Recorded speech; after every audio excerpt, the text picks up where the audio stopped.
गोल institute एक ऐसा नाम जो बिहार के पटना के बुद्धा कॉलोनी से शुरू होके पूरे देश पे छा गया। और इसी इंस्टीट्यूट में मैं 2009 से 2010 तक पढ़ा था। और विपिन सर जो है हमें पढ़ा के जो है पूना भेजे, फिर मैं इंजीनियर बना। और इंजीनियरिंग के बाद पहली बार सर से मुलाकात हो रहा है। तो सबसे पहले ऑन कैमरा मैं सर का पांव छूना चाहता हूं। और मैं बहुत सौभाग्यशाली हूं कि जिस इंस्टीट्यूट में पढ़ा हूं, जिस बिल्डिंग में पढ़ा हूं, इसी बिल्डिंग में मैं पढ़ा था। उस बिल्डिंग में आके सर से कुछ सवाल पूछ रहा हूं, तो मैं गौरवान्वित महसूस कर रहा हूं। और सर के बारे में मैं क्या बताऊं, पूरे बिहार के लोग जानते हैं कि सबसे ज़्यादा मेडिकल में बच्चों का रिजल्ट यहीं से होता है। पिछले 3 साल से लगातार एम्स में रिजल्ट देने वाला पूरे भारत का पहला इंस्टीट्यूट है। और पिछले 3 साल से लगातार बिहार टॉपर, स्टेट टॉपर जो है वो गोल इंस्टीट्यूट से ही निकल रहे हैं मेडिकल के क्षेत्र में। तो सर सबसे पहले सच तक न्यूज़ में आपका स्वागत है sir. Thank you so much Manish ji. और आज तो मुझे बिल्कुल एक अलग फीलिंग हो रहा है कि हमारे यहाँ से छात्र डॉक्टर और इंजीनियर बनते थे। हाँ ठीक है, आगे बढ़कर IAS IPS भी बने, लेकिन इतने अच्छे पत्रकार जिनकी पहचान पूरे अपने बिहार के अलावा पूरे देश दुनिया में है, और इतने लोग आपको सम्मान करते हैं। हम लोग भी सुनते रहते हैं, आपको देखते रहते हैं, आपकी न्यूज़ खबरों को पढ़ते रहते हैं। बेबाकी से जिस तरीके से आप अपनी बातों को रखते हैं उसके लिए आप जाने जाते हैं। तो निश्चित रूप से ये हमारे लिए भी आज एक बड़ा अलग स्पंदन दे रहा है। खुशी का दिन है मेरे लिए कि वर्सटाइल हैं आप एक इंजीनियर भी हैं, एक अच्छे पत्रकार भी बन गए हैं आप, जो लोगों के चहेते हैं। तो ऐसे कह सकते हैं कि ऐसे विद्यार्थी को देखकर कौन शिक्षक खुश नहीं होगा। तो मैं तो बहुत खुश हूँ और मेरी शुभकामना है कि जिस तरीके से आप स्पष्ट बातों को रखते हैं, बेबाकी से अपनी चीज़ों को रखते हैं और जन जन की बातों को सबके प्लेटफॉर्म तक आप पहुंचाते हैं, इसको इसी तरीके से पहुंचाते रहिए। हमारी हार्दिक शुभकामना आपके साथ है, आपके पूरी टीम के साथ। एक भरोसा जो मुझे गोल पे था और इसलिए मैं गोल में आया। अगर कहीं और किसी मकड़ी के जाल में फंसा होता तो शायद जो है पूना नहीं जा पाता, फिर इंजीनियरिंग कंप्लीट नहीं होता और शायद मैं आज इस मुकाम पे नहीं पहुंच पाता, चूँकि देश का पहला सिविल इंजीनियर पत्रकार मैं हूँ। सर पहला सवाल आपसे ये है कि गोल एक भरोसा वाला ब्रांड मेडिकल क्षेत्र में कैसे और क्यों बन गया सर? मनीष जी, मैं एक बताऊं, आप चूँकि इससे जुड़े थे तो बहुत सारी बातें आपको स्मरण भी होगा। अभी तक हो सकता है बहुत सारी चीज़ें दिमाग से निकल गया, चूँकि आपका सेगमेंट, आपका चीज़ें बदला है।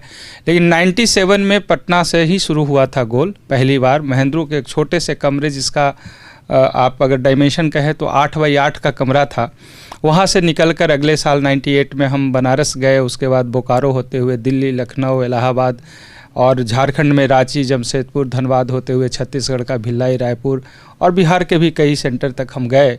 तो मुझे अच्छा लगा कि बिहार से निकलकर अपना पहचान गोल ने बनाया है।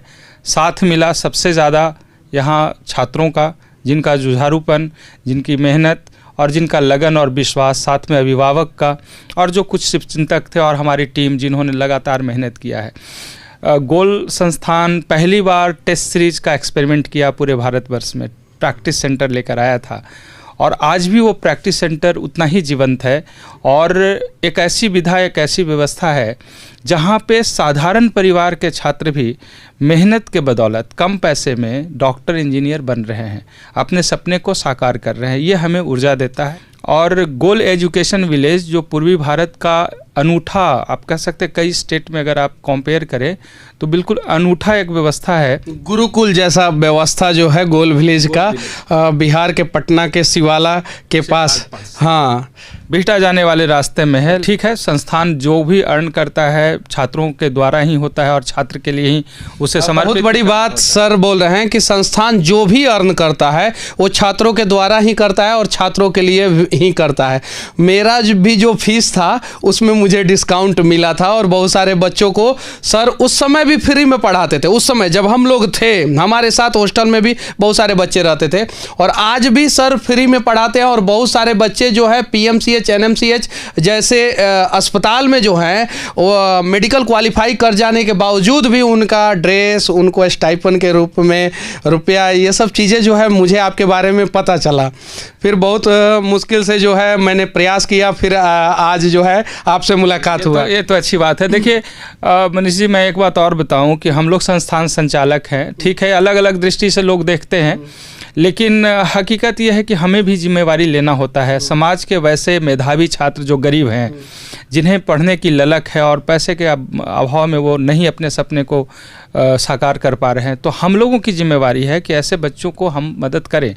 और ये कोई बहुत बड़ा उपकार नहीं है, मैं मानता हूं कि ये हमारी जिम्मेवारी भी है, रिस्पॉन्सिबिलिटी उस लेवल पे हम लोग को लेना पड़ेगा। ये मेरा कर्तव्य है, हमें करना चाहिए, तभी शिक्षक और विद्यार्थी का जो एक रिलेशन है वो मेंटेन रहेगा। वो पिछले 2-3 वर्षों में जो आपने जिक्र किया, दिल्ली एम्स जैसे संस्थान में जा रहे हैं, तो ये सब इस वजह से हो पाया क्योंकि जिस चीज़ की कमी थी बिहार में, आज भी बहुत बड़ी कमी है, हम उतने बच्चों के लिए नहीं दे पा रहे हैं। इस बात का मुझे तकलीफ भी है। मात्र 1000 बच्चों को वहाँ पे रेजिडेंशियल हम लोग रख सकते हैं, पढ़ा सकते हैं, व्यवस्था दे सकते हैं, जबकि ज़रूरत है आज 10 से 20 हज़ार, जिसमें सरकार को आगे आना चाहिए। और सरकार की पहल जब तक नहीं होगी, हम जैसे छोटे लोग नहीं कर पाएंगे इस काम को पूरा। लेकिन एक भाव है, एक इमोशन है कि जिस बिहार के लोगों ने मुझे मान सम्मान, पहचान और स्थान दिया, उसके लिए हम अपनी जिम्मेवारी निभाते हुए रिटर्न बैक क्या कर सकते हैं। तो हम बड़े ईमानदारी से, मुझे गर्व से इस बात को कहना होता है, अभिमान में नहीं स्वाभिमान में कहता हूँ कि जो कुछ मुझे मिला ईमानदारी से मैं रिटर्न कर रहा हूं। उसका एक छोटा प्रतिरूप आपको गोल विलेज दिख रहा है और ये आगे भी छोटा प्रतिरूप गोल विलेज दिख रहा है। सर एक सवाल और, अभी तक गोल से कितने डॉक्टर बन चुके हैं?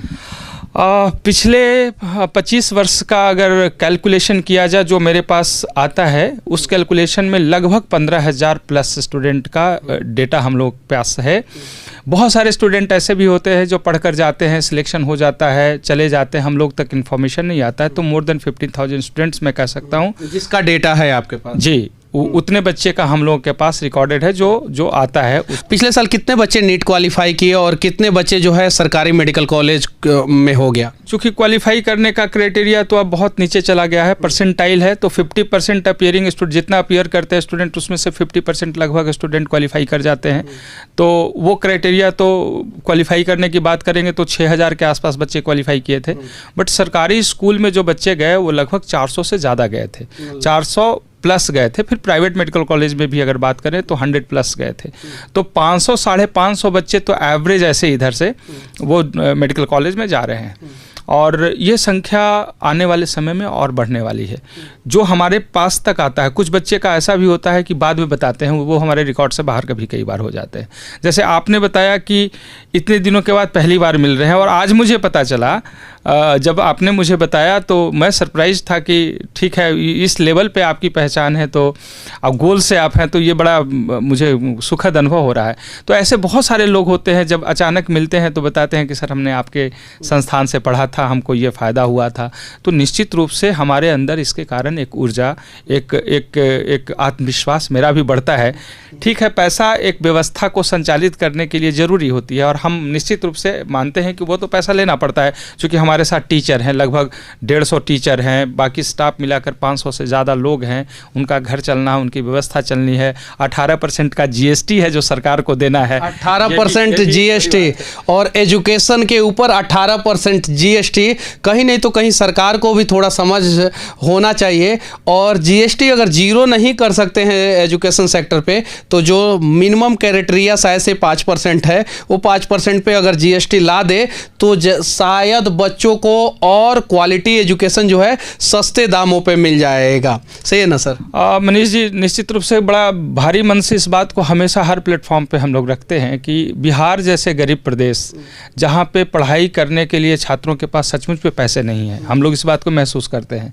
आज जो बड़े संस्थान जिसके नाम कभी लिए जाते हैं, उनसे कंपेयर किया जाता है हमारा, लेकिन उनका फ़ी और हमारा फ़ी 50% उनसे कंपेयर किया जाता है और उनसे ज़्यादा परसेंटेज रेशियो सीईओ जो है रिजल्ट का वो आपका होता है। अनेकों मंच पे आपको सम्मानित किया गया है, बाकायदा बिहार के मुख्यमंत्री से, एजुकेशन मिनिस्टर से और बहुत सारे मंत्रियों से आपको सम्मान मिल चुका है। तो फिर कैसा महसूस करते हैं? सम्मान तो अपने काम का होता है और सम्मान जो दिलवाने वाले हैं वो तो आप जैसे ही लोग हैं, स्टूडेंट हैं जिन्होंने कुछ ख्याति प्राप्त किया, और उनकी जो सफलता है उस सफलता उनके मेहनत की वजह से होता है, मेरा ये मानना है। हम लोग तो मार्गदर्शक हैं, हम तो एक कोच की भूमिका में हैं जो हम लोग देते हैं। तो मैं जो कह रहा था कि बिहार जैसे गरीब प्रदेश में जहाँ छात्रों को पढ़ने के लिए व्यवस्था नहीं है, और सरकारी स्कूल की जो व्यवस्था है, भारी मन से कहता हूँ, सारी व्यवस्था सरकार जबकि दे रही है बट वो क्वालिटी निकल कर नहीं आ पा रहा है। तो प्राइवेट संस्थान, प्राइवेट इंस्टीट्यूट, छोटे छोटे कोचिंग संस्थान जो पढ़ लिख कर बेरोज़गार बैठे थे, कुछ काम करना था उनको, तो गलत काम कुछ नहीं किए, वो पढ़ाना शुरू कर दिए। तो उनका एक रिकग्निशन होना चाहिए समाज में कि ये लोग पढ़ाने वाला काम कर रहे हैं, समाज को दिशा देने वाला काम कर रहे हैं। और मूल्यांकन आप अगर करेंगे तो देश में आप जितने भी डॉक्टर्स, इंजीनियर, आईएएस, आईपीएस जो बिहार से निकल कर जाते हैं उसमें 98% स्टूडेंट कहीं ना कहीं ऐसे प्राइवेट संस्थानों से जुड़े हुए रहे कभी। तो इतना बड़ा कंट्रीब्यूशन जिस एक सेगमेंट का है वो इग्नोर नहीं रहना चाहिए। एक तो यहाँ पे हमारा हमेशा विनम्रता से निवेदन रहता है और डिमांड भी रहता है। दूसरे तरफ मैं ये कहता हूँ कि जहाँ बिहार में इतनी गरीबी है, कुछ तो किया जा सकता है। 18% को घटाकर जितना कम करेंगे वो बिहार के बच्चों को ही मिलने वाला है, उसका फ़ायदा उनको मिलेगा। नहीं भी करने पे लोग आ ही रहे हैं, कहीं ना कहीं से हम लोग पे लोड ज़्यादा होता है। कम पैसा लेना है, क्वालिटी हमें वही देना है जो दिल्ली और कोटा और बहुत दूसरे राज्यों में दिया जाता है। वो क्वालिटी एक्सपेक्ट करते हैं, बच्चों की पढ़ाई उस लेवल की नहीं है। और वहाँ जो जिस लेवल बड़ा कोचिंग संचालक है आप और इतना खुल के बेबाकी तरीके से बोल रहे हैं, आज तक मैंने किसी का नहीं सुना है कि बड़ा कोचिंग संचालक हो और सरकार से इस प्रकार से डिमांड कर रहा है। देखिए, हम एक नागरिक हैं, हम देश के नागरिक हैं, और देश के नागरिक को सच से बाहर नहीं जाना चाहिए। जैसे आप सच तक से बाहर नहीं हैं, वैसे ही हम लोग को सच तक से बाहर नहीं जा रहे हैं। हम लोग तो शिक्षक हैं और कोई गलत बात हम नहीं कर रहे हैं। सरकार इसको जैसे जिस एंगल से लेती है वो अलग बात है, लेकिन सरकार में भी बैठे हुए बहुत सारे पॉजिटिव माइंडसेट के लोग हैं जो समर्थन करते हैं हमारी बातों को। शिक्षक को तो भय में और किसी तरीके से स्वार्थ में झूठ और गलत बात नहीं न बोलना चाहिए, न पढ़ाना चाहिए, तभी वो शिक्षक है। नहीं तो स्वार्थ में या भय से अगर कोई बात हम न बोल पाए या न कर पाए तो हमें लगता है कि हम नागरिक नहीं हैं इस देश के अच्छे। जैसे बिहार के जो स्टूडेंट हैं या झारखंड के स्टूडेंट हैं या फिर यूपी के ईस्टर्न पार्ट की बात अगर करें तो इधर से जो भी स्टूडेंट हमारे पास आते हैं काफ़ी जुझारू होते हैं, मेहनती होते हैं, उसके अंदर एक विश्वास होता है, लड़ने की ताकत होती है, और ये सब कुछ मिलाकर हम लोग उस पर काम करते हैं, वो रिजल्ट में कन्वर्ट हो जाता है। एक और सवाल सर, कोरोना के दौरान जो है बहुत सारे बच्चों का एजुकेशन जो है वो ख़राब हुआ है, पढ़ने का तरीका जो है उनका ख़राब हुआ है, पढ़ नहीं पाए, सिलेबस कंप्लीट नहीं हो पाया। तो अभी जो 2022 में नीट का एग्ज़ाम होने वाला है, उन बच्चों को क्या संदेश देना चाहते हैं और किस प्रकार से वो क्वालिफाई करेंगे? ये चैलेंजिंग है निश्चित रूप से कि कोविड टाइम में ऑनलाइन की पढ़ाई से उतना अच्छा लेवल इम्प्रूव बच्चे नहीं कर पाए हैं। हमने इसे महसूस किया है कि जो बच्चे 10th करने के बाद आए हैं, 9-10 जिनका छूटा है वो अभी बहुत पीछे हैं। जो 11th करने के बाद आए हैं उनकी स्थिति बहुत ख़राब दिख रही है। अब सामने नीट का एग्ज़ामिनेशन लगभग 90 डेज़ के बाद प्लस उसमें एग्ज़ामिनेशन आने वाला है। जो बच्चे सुन रहे हैं, जो एस्पिरेंट हैं, उनको सबसे पहले एक प्रॉपर स्ट्रैटेजी बनाना होगा, एक प्लानिंग के साथ पढ़ाई करना होगा। 98 चैप्टर का बहुत प्लान वे में जो स्ट्रैटेजी बनाना होता है वो हम लोग वेबिनार के थ्रू बच्चों से मिल रहे हैं, लगातार हम लोग मिल रहे हैं और उन्हें बता रहे हैं। तो एक तो एनसीईआरटी पे सिर्फ फोकस करें, 98 चैप्टर एनसीईआरटी पे फोकस रहेंगे तो कम समय में ज़्यादा अच्छा स्कोर करने की प्रोबेबिलिटी है। दूसरा, क्वेश्चन ज़्यादा से ज़्यादा प्रैक्टिस करें तो प्रीवियस ईयर में 2013 के बाद वाला, उससे पहले का नहीं, क्योंकि एनसीईआरटी बेस्ड क्वेश्चन पूछे जा रहे हैं। तो एनसीईआरटी बेस्ड क्वेश्चन की प्रैक्टिस लास्ट 10 या 15 ईयर्स के क्वेश्चन ज़्यादा से ज़्यादा 2013 से लेकर अगर कहे तो 10 to 11 ईयर्स का क्वेश्चन आप सॉल्व कर सकते हैं, या एनसीईआरटी बेस्ड कहीं पे कोई क्वेश्चन बैंक है जो उस पे आधारित है तो वो बना सकते हैं। क्वेश्चन की प्रैक्टिस जितना ज़्यादा करेंगे और जो उनका confusion, tough, wrong, CTW type जो क्वेश्चन आता है उसका NCERT से जितने अच्छे से पढ़ाई करेंगे उतना कम समय में बेहतर सिलेबस पूरा होगा। तो 3 मुख्य बातें हैं, एक तो प्रॉपर स्ट्रेटजी प्लानिंग होनी चाहिए, दूसरा क्वेश्चन की प्रैक्टिस होनी चाहिए, तीसरा NCERT से बाहर नहीं जाना चाहिए, और अगर हो सके ग्रुप में कोई डिस्कशन पार्टनर आपके साथ हो तो डिस्कशन उससे रेगुलर करते रहें। तो हमें लगता है कि रिजल्ट अभी भी 3 महीने में बड़े आराम से हो सकते हैं। पहले ऐसे कोचिंग के संचालक हैं और बड़ा कोचिंग है जो NCERT के बुक पे फोकस कर रहे हैं। NCERT जो बुक का दाम भी सस्ता होता है और इजी अवेलेबल होता है और हर एक बच्चों के पास लगभग होता है, वरना बहुत सारे कोचिंग संचालक जो है उनका अपना बुक रहता है, महंगे दामों पे मिलता है और उससे ज़्यादा रिजल्ट भी नहीं हो पाता है। आखिरी में सर मैं आपसे मैं बताऊं, हमारे यहाँ भी असाइनमेंट है लेकिन जो कोचिंग का फ़ी है उसी में वो इंक्लूड रहता है। तो वो NCERT लेकिन वो मेन बुक है, उसे आप इग्नोर नहीं कर सकते हैं। और हम सिर्फ मेडिकल इंजीनियरिंग की बात नहीं कर रहे हैं, आप भी जब पढ़ाई कर रहे थे तो NCERT आपने किया होगा। हम जब से गोल को शुरुआत किया 97 में जब हमने शुरू किया था तो पुराने इतिहास में बताऊं 93 में पहली बार NCERT शिफ्ट हुआ था। हम लोग 91-92 में एस्पेरेंट थे, तो 93 में जब NCERT आया तो बिहार झारखंड एक हुआ करता था और बिहार बोर्ड के बच्चे रहते थे। झारखंड उस समय तो था नहीं, तो बिहार बोर्ड के बच्चे होते थे। जो NCERT की किताबें किसी ने देखा ही नहीं था, मैंने भी नहीं देखा था अपने ज़माने में। 93 के बाद मेडिकल इंजीनियरिंग में बिहार के रिजल्ट्स में रैंकर्स का कमी आया और मेडिकल में तो बहुत ख़राब स्थिति आ गई। 97 में जब हम लोगों ने शुरू किया तो पूरे तरीके से बच्चों को NCERT पे फोकस कराया और 97 से लेकर 2022 आज है, मैं NCERT से बाहर नहीं गया हूँ। NCERT सस्ती किताब भी है, अच्छी किताब भी है और क्वेश्चन बनाने वाले उसी NCERT के लाइन से क्वेश्चन बनाते हैं, इसलिए बाहर क्यों करना होता है। कम पैसे, कम लागत में और एवरेज मेहनत में जब रिजल्ट हो रहा है तो फिर हाइवो क्रिएट क्यों करना है कि भाई मेडिकल और इंजीनियरिंग बहुत टफ है। उसको आसान बनाया जा सकता है। मेडिकल और इंजीनियरिंग को आसान बनाया नहीं जा सकता है, आपने आसान बनाया है बिहार में और ऐसे अनेकों एग्जाम्पल आपने सेट किया है। आखिरी में एक और सवाल मैं पूछना चाहता हूँ, चूँकि मैं भी बिहार के लिए लगातार आवाज़ उठाता हूँ और बिहार की माटी ने आपको बहुत कुछ दिया है, बिहार के लोगों ने बहुत कुछ दिया है। चूँकि एक छोटे से गांव से उठ के 8x8 के कमरे में पटना में आए और यहाँ से जो है आप किसी पहचान के मोहताज पूरे बिहार में नहीं, मतलब ऑल ओवर इंडिया में मेडिकल फील्ड में तो आप नहीं ही हैं। गोल चैरिटी क्या क्या करता है? एक तो गोल्ड टैलेंट सर्च एग्जामिनेशन जो मेरा होता है उसमें मेरा जो सोच है कि वैसे बच्चे जो दूर दराज गांव में हैं और उन्हें सुविधा नहीं है, व्यवस्था नहीं है और जानकारी नहीं है, तो उनके लिए टेस्ट होता है साल में एक बार। टेस्ट के माध्यम से बच्चे फिल्टर हो जाते हैं। एक टेस्ट के बाद फिर दूसरा टेस्ट लिया जाता है ताकि कहीं से कोई ट्रांसपेरेंसी में कोई कमी ना रह जाए, तो वो ट्रांसपेरेंट होता है पूरे तरीके से। तो बच्चों को टेस्ट लेकर फिल्टर करके और उनको प्रोत्साहित करने के लिए एक मंच से वहीं पे अवार्ड दिया जाता है और ये उम्मीद नहीं की जाती है कि वो बच्चा मेरे यहाँ संस्थान में आकर एडमिशन ले और तब उसको हम स्कॉलरशिप देंगे, वहीं से हम लोग देते हैं। वो मेरे संस्थान में आए तो ठीक है, नहीं तो किसी संस्थान में जाए वो प्रोत्साहन लेकर जाए। और ये चैरिटी बहुत बड़ा है कि बच्चों को सपोर्ट लैपटॉप से और बहुत सारे तरीके का सपोर्ट अवार्ड्स होते हैं वो दिया जाता है, तो इससे बच्चों का मनोबल बढ़ता है।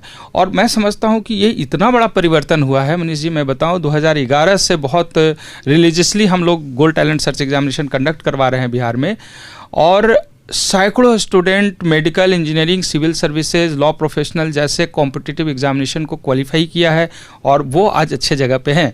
वो जब मिलते हुए बताते हैं कि गोल्ड टैलेंट सर्च एग्ज़ाम दिया था, वहाँ से हमको एक मेडल मिला था, सर्टिफिकेट मिला था, तो वो जो प्रोत्साहन था उस प्रोत्साहन के कारण सर हम और पढ़े और मेरा रिजल्ट हुआ। तो एक तो ये चैरिटी वाला बहुत मुझे लगता है, मुझे मेरे दिल के करीब है वो, इसलिए मैं काम को करता हूँ।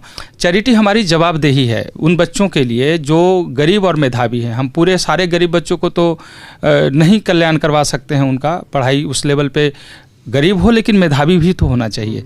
तो ऐसे गरीब मेधावी बच्चे जो आते हैं उनके लिए जो भी कुछ काम करते हैं, हम लोग इस बात को, जैसे मैं कह रहा हूँ कि मेरे बड़े दिल के करीब है कि जो बच्चे नीडी हैं, जिन्हें ज़रूरत है, उसे वो व्यवस्था दी जाए। अब वो गोल विलेज में रख कर दिया जाए, यहाँ के संस्थान में बैठा के दिया जाए, उसको टेस्ट सीरीज के माध्यम से दिया जाए, जैसे भी दिया जाए। यदि आप उनको सपोर्ट करते हैं किसी भी तरीके से कम पैसे में, तो अपने आप में एक बड़ा चैरिटी होता है, और वो हम कर भी रहे हैं। लेकिन हम हमेशा इस बात को मानते हैं कि कुछ अच्छा काम करें, उसको बहुत ज़्यादा शो ऑफ नहीं करना चाहिए। तो छात्रों के लिए पूरे स्पष्ट मैसेज है, मेहनत करें, धैर्य रखें और परेशानियों से न घबराएं, एक जुनून के साथ अपने लक्ष्य के तरफ आगे बढ़ते जाएं, निश्चित रूप से सफलता प्राप्त करेंगे और दूसरे के लिए एग्जाम्पल बन जाएंगे। सभी सुनने वाले छात्रों को खासकर मैं सच तक की ओर से और अपने संस्थान की ओर से शुभकामना प्रेषित करता हूं कि आप आत्मविश्वास के साथ आगे बढ़ें, और यदि आप में टैलेंट होगा, निश्चित रूप से आपको देश दुनिया रिकग्नाइज करेगी। जैसे आज मनीष जी हमारे साथ आए हैं और एक इंजीनियर प्रोफेशन से होते हुए पत्रकारिता में एक ऊंचाई प्राप्त किया आपने, और देश दुनिया आपको पहचान दी है और आपका सम्मान कर रहा है।